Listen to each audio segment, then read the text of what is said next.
when I was a kid growing up, I had one fantasy, like mostly all boys, they're into cars. I was really, really extremely into cars. I grew up with a Lamborghini Countach on my wall. I wanted to own or drive or have or even see a Lamborghini in my life. So fast forward to this weekend, I got the opportunity to finally drive a Lamborghini Huracan, and it was an amazing experience. I mean, not only is it like a dream come true, but it also makes you aspire for more, and it makes you want to reach for further goals. You know, once you've accomplished one, like what's next? You know, so I feel that experience that I had this weekend is like a milestone in my life, culmination of the last 36 years of my life. So I want you guys to learn one thing that I took away from that experience, which was you can't just drive that car without being coached first. Like you have to sit down through you have to go through this lesson that they give you before they even let you sit in the car. And the one thing the guy stressed more than anything else was that when you drive one of these vehicles, you could only do one thing at a time. And I was really thinking about what he was saying, and what he meant is that when you drive any kind of other car, you know, just a regular everyday driver, you can do multiple things. You can brake and turn. You can go and turn. You can, you know, turn the radio on and drive. You can do a lot of different things. When you're driving these cars, you can only do one thing. You can't even look at your tachometer to see how fast you're going, because by the time you look down and you look back up, you're in a wall. So what I got from that is that whenever you're performing at a high level in life and you're trying to do great things, just focus on doing that one thing and doing that one thing great. Because just like the Lamborghini, you know, if you're performing like a Lamborghini performs, that Lamborghini can only turn when you're turning. It can only brake when it's braking. It can only excel when it's excelling. So just the takeaway I took from that day is that I'm going to apply what I learned today into my life, where if I'm going to do something, I'm going to do that one thing great at that moment. I'm not going to try to multitask and do all these things at the same time, have multiple businesses and have this and that and this going on. It's that one great thing that you're meant to do is what you should focus on. And you can break it down into smaller parts of your life where you have a lot of things to do. Just do that one thing first, and I think you'll definitely come out with better results. Now, just like that Lamborghini, there's not a lot of competition for that kind of car. There's not a Honda Civic in this world tuned up. I don't care how you do it. It's going to compete with that. It's going to compete with that Lamborghini. I don't know. Juan from Elizabeth disagrees. Well, maybe no, I'm just kidding. maybe the Tesla with no back seats could maybe burn it.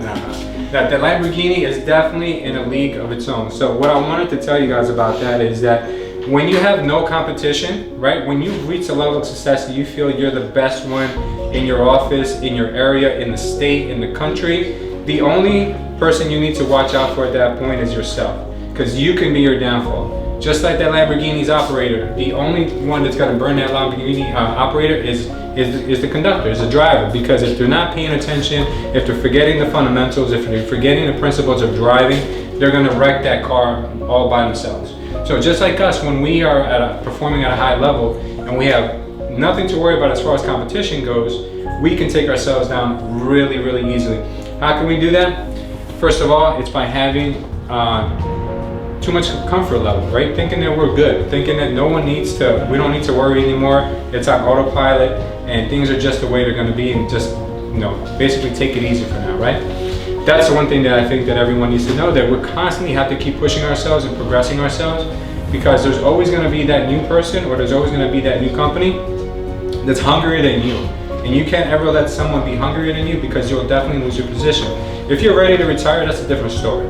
But if you're still climbing and you think that you've climbed to a point where no one could ever reach you, think again. The first person to run a 4-minute mile, it wasn't that long ago, it was maybe 20, 30 years ago. Now there's over thousands of people who ran a 4-minute mile. So barriers are meant to be broken, and once they're broken, it's easier for anyone else to reach you and climb that level and surpass that level, because you've already done it. So it makes it mentally and physically easier for anyone else to do it. So the other thing I wanted to tell you too is that when you're performing at a really high level, you need to drop the ego, right? Even though we might be successful, even though we might be great at what we do, you need to always remember to stay humble. People will definitely not like you as much when you go from being an underdog to being someone who's made it, and that's you know, we can all remember that that's the movie Rocky, and that's what all these scenarios have always been based on, is that people love the underdog. Once someone categorizes you as a successful person, or people know that you're a successful person, I don't know if it's instinctively ingrained in people, but they tend not to be happy for you. They don't want to see you do any better because you've already done good enough as it is. But you know, in your own personal life, in your own experiences, that you still want to achieve for more, because as human beings, we always tell ourselves, I'll be happy when I sell 100 houses in 1 year. I'll be happy when I drive my dream car. I'll be happy when I have, I don't know, 10 agents under my team. You know, but the thing is that when you do reach that level, that happiness only lasts for a very short period of time, and we're not happy anymore. So I believe that what we need to remember is that the happiness actually comes in the struggle and in the climb to get there, through the experience and what we take away from it. And once we, yeah, exactly, it's the process that we really are after. It's not the goal, because the goal only just basically solidifies the fact that we knew we could do it and we did it. So it's healthy, but we always need to keep in mind that it's not just the outcome that it's going to make us happy, it's the whole journey in itself. So definitely wanted to remind you guys of that. Be grateful, obviously, when you've made successful moves and when you've done successful things, and always remember to stay positive, because once you've reached a certain level of success or a certain level in your industry, you're gonna start thinking that people are after you, or you're gonna start thinking that, you know, no one likes you, and it's easy to start getting paranoid. There's been a lot of successful billionaires who have become paranoid and locked themselves in their house and thinking that everyone's after them, and it just becomes a spiral of like just bad decisions after bad decisions. So I think that not only being grateful, but also being positive, staying positive and helping other people will always help us perform better and actually reach even further levels of success than we could have ever imagined to achieve. And to be honest with you guys, yesterday when I was writing this mastermind for you, and this is only a piece of it, I'll give the rest of the mastermind training another day when we have more time. I wrote the mastermind, and then I finished reading my book, Ego is the Enemy. I don't know if you guys have ever seen this one, but it's a really good book. A friend of mine recommended it. After I finished writing this, I actually read the last chapter of my book, and there's a paragraph that I wanted to share with you guys that I think ties in exactly with what I was trying to write. And sometimes, you know, well, not sometimes, but I don't think anything is a coincidence. What I wanted to tell you guys is this: aspirations lead to success, and they also lead to adversity. Success creates its own adversity and hopefully new ambitions. And adversity leads to aspirations and more success. In the end, it's an endless loop. So what I'm trying to tell you guys is that the climb is actually the success. So as you're getting more successful, you're broadening your horizons, you're broadening your expectations of yourself, so you just end up doing better regardless, because you're always climbing, The same could be said about the opposite direction.